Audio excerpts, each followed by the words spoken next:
જય દ્વારકાધીશ. કેમ છો બધા? મજામાં?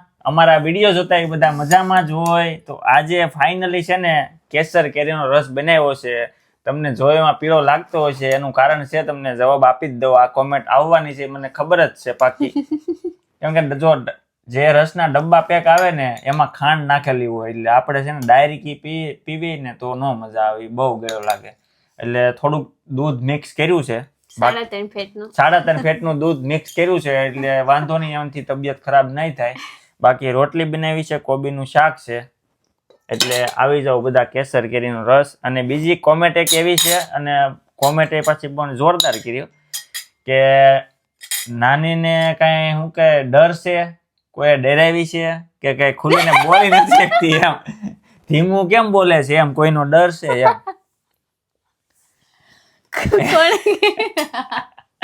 તો નાની દે જવાબ.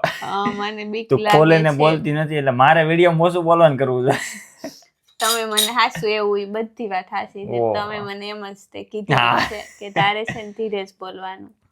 તમને કઈ એંગલ થી એવું લાગે છે કે બોલતી નથી? એવું ક્યાં છે? બોલું તો શું બધા વિડીયોમાં. હે, એટલે હવે કોમેન્ટ એવી છે, આ તો મેં જો પરથી આવતા હોય ને તો થાકી ગયેલા હોય એટલે શાંત રહો, એટલે ધીમું બોલે.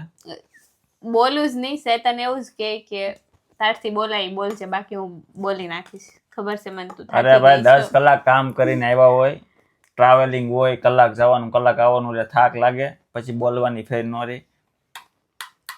બસ બાકી જો આવી જાવ, કોઈનો કાંઈ ડર નથી, બધું બોલે કે છે. જરાક કોમેન્ટ કરજો ને. હવે એવું કેટલા લોકોને લાગે છે કે એવું હશે? મેં તો જોઈ નથી. જે બોલવું એ બધી છૂટી જ છે. બાકી આવી જાવ. જો રોટલી છે, પૂરી નથી બનાવી, એમાં તળેલું વધી ગયું છે, એટલે રોટલી છે, કેરીનો રસ છે, સલાડ છે, અને મસ્ત પાછું કેરીનું હારે સલાડ છે. તો ચાલો મળીએ આપણે નેક્સ્ટ વિડીયોમાં. જય દ્વારકાધીશ.